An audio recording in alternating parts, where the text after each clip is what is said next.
Hello guys, so I hope you enjoyed the machinima. We are currently in the household of Cinderash. Let's explain the machinima. There's a lot of things to explain during this episode, so I really hope I can do it justice. So Spiro is out here with Eliana. They have been sword fighting for hours.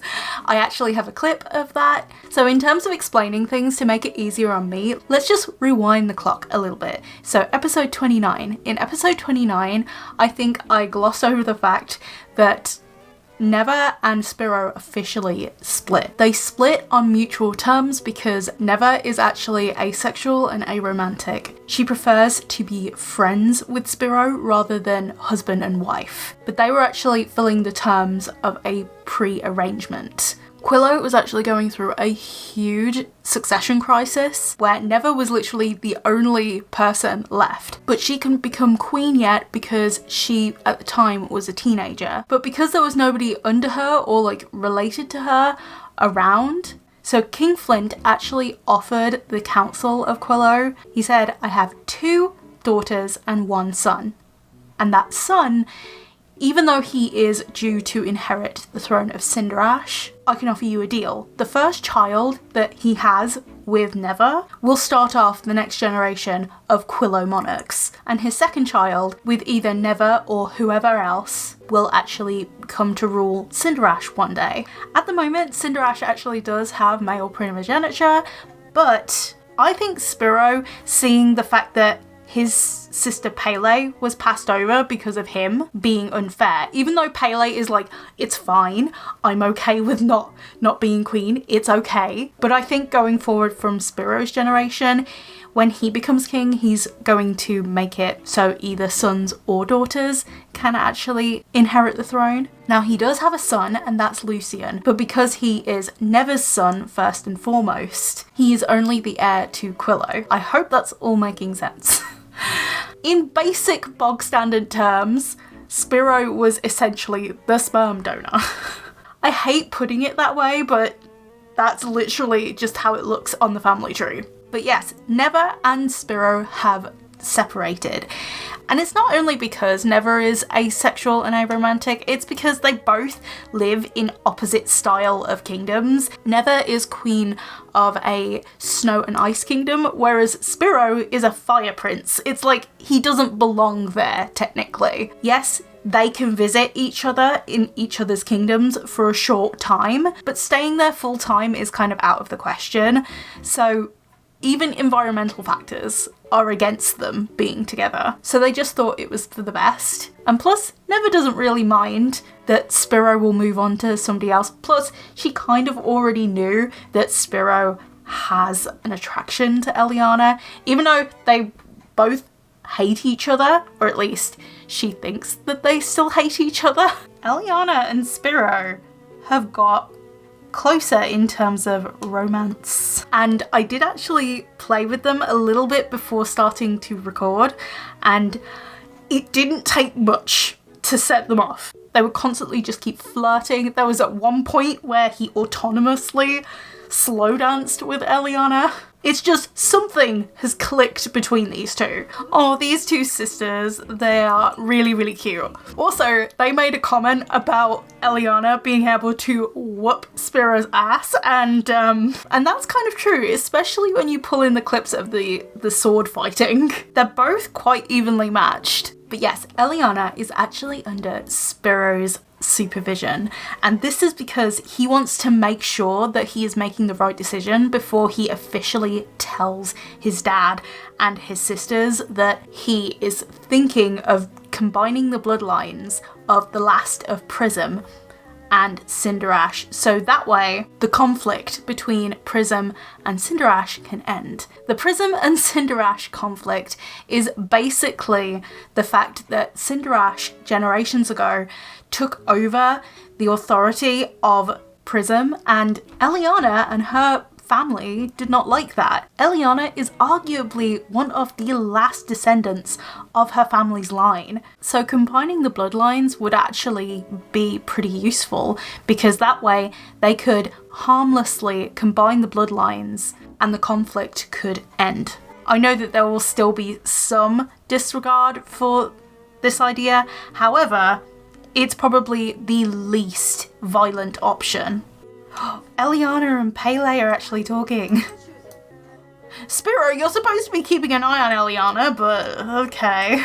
So in terms of the machinima, I love the fact that Pele is kind of on board with this idea, even though she knows that she's not gonna fully like it when she finds out the full extent of it. She is a bit more supportive than Pyra is. Now, Pyra is the little sister. This is Pyra, who is currently making cupcakes in the kitchen. But Pyra is definitely way more dismissive of Eliana. She's a bit more hot-headed, and I think during this episode we are going to spend a little bit of time with her and Jaden, because I think she would want to get out of Cinderash, just being like, okay, let's go on a date with Jaden because I don't want to be with my family at the moment. Oh, that's really interesting. From the moodlets, it says that Pele is inspired from the interactions she's had with Eliana. So at least we know one sister will get along with Eliana. Although Eliana's complaining about something. The game says she's complaining about the weather, but I think it's complaining about some of the rules of Cinderash. Because I see Eliana as an incredibly outspoken kind of person. She is not afraid to say what she thinks. And she is not afraid to be who she wants to be as well. These two are so cute. Father and daughter. Oh, also from the machinima, something that is actually showing up in the moodlets is the fact that he's sad about his wife. And his wife's urn and picture is actually up here. So, oh, that's sad. The fact that it's in the moodlets as well. Oh, and Pyra is playing in the fountain, being absolutely adorable. We love her. Oh my god. Pyra loves the idea of a baby hedgehog, although the game can't do that, so I'm sorry. She's supposed to be under Spiro's supervision, yet, Spiro is nowhere to be seen. At least this gives her a chance to actually talk with the princesses. Okay, Flint is going to talk with Spiro, and Eliana's literally just here. Okay. That's so cute! Oh. Oh my god! You saw what I saw, right? Eliana just did that with Spiro in front of Flint. So even though they hated each other previously, I think they have actually grown closer together. Oh my god, she just keeps hugging him from behind. She has no shame. And I thought Spiro was shameless. Oh, they're romantic together. So when I was playing with these two between making the machinima and then filming this part of the episode, I was playing a little bit with these two, seeing how romance options would go in advance, and just to say that they went very, very quickly, and I didn't even have autonomy turned on at the time. So let's see how far the romance actions get us this episode. So I think that Spiro would kind of confess his attraction to her. He wouldn't do it particularly like, I'm attracted to you. He would like kind of hint at it, and she'd be like, oh, so you find me attractive, huh? Oh. But I personally think they're both too proud to like fully admit it to each other, at least at first. Yeah, they're being all flirty and they're being obvious, but they're both trying to keep their pride intact because they both used to hate each other's guts. Okay, the exchanging numbers. Wait, Spiro? He made his intentions very clear. Oh my god. Now that one was autonomous. I may have like queued up the first kiss one, but that second one was all them. Yeah, this is Birdie. This is Eliana's pet dog. Of course, Birdie came with her because Birdie is her protector. What are you doing? I'm scared. I'm very, very, very scared. Spiro, what are you doing? No. No. You can't be serious right now. Spiro! Oh my god. Really? I swear to god, if Eliana gets pregnant from this, I will not be happy. Okay, she's not pregnant. Leora, even in death, you're still like, okay, I'll just help out. Oh, Spiro and his dad chatting at the fountain. Also, in episode 29, when Lucian and Neva came to Cinderash to have their marriage be broken off, Eliana actually witnessed firsthand how Spiro is with Lucian and how much of a really good dad Spiro is. And I feel like she was attracted to that as well. But yeah, that woohoo in a bush. I definitely think that there was some sexual tension between those two. But I didn't realise that it would be that much. So this conversation with Flint and Spiro is probably the fact that Flint has kind of figured out what Spiro's plan is, and he's not completely happy with that. Just as I was trying to explain something, you walk up the stairs. Thanks a lot. But he came out here to not confront him, but just be like, be aware that she is treacherous.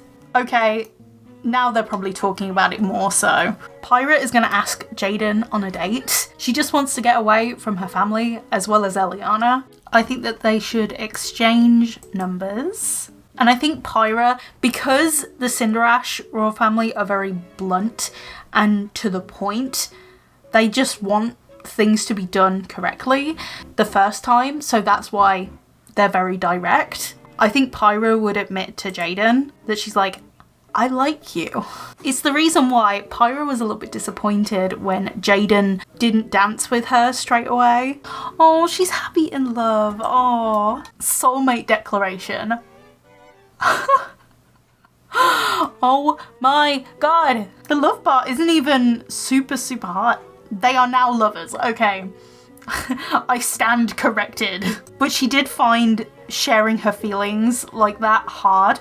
I bet Jaden's grateful to get away from his family as well, because sometimes his family can be a little bit overbearing. Oh, they gained a sentiment together. Oh, that's cute. Closer from happy memories. Oh, that's sweet. I think Pyra is going to ask Jaden to be... Oh, that's so cute. Okay, so we kind of missed that because there was other notifications popping up at the same time. But Pyra actually asked Jaden to be her boyfriend. They're discussing meeting parents. Oh, but yeah, these two are now boyfriend and girlfriend, which is so cute. But I love that. They're deeply connected. Oh, that's so cute. Pyra literally just asked him to slow dance. Either that or that was automatic, because there's no thing down here, but they're slow dancing. They're adorable. I love them. Maybe he asked her to slow dance now because there was just so many people around at the debutante ball and he wanted the moment to be private and special. But yeah, there's a moodlet that says they discussed about meeting each other's parents. So I think Pele is now going to ask her girlfriend out on a date, Octavia, because it's been a while since we've had some Pele and Octavia action.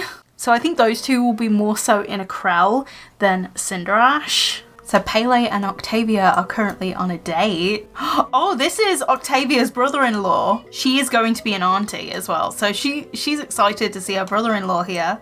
Oh look, so there's Briar. So Briar is actually going to be giving birth at the end of this episode. So apparently Brandon is now a lifeguard. Oh my god, they're all using clay. These two, oh my god.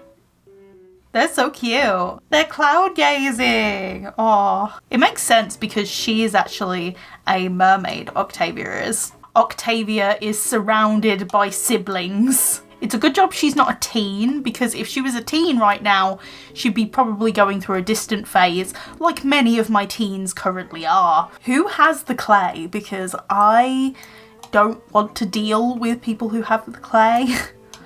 Oh look, there's Pedro. Oh!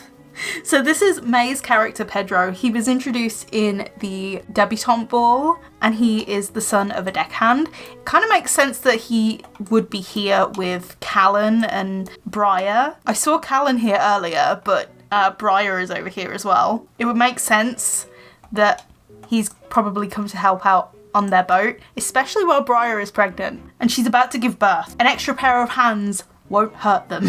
Also, it means that Pedro can actually be closer to a corral, so he can actually see Kelby again. But yeah, Brandon is the fittest lifeguard I have ever seen, ever.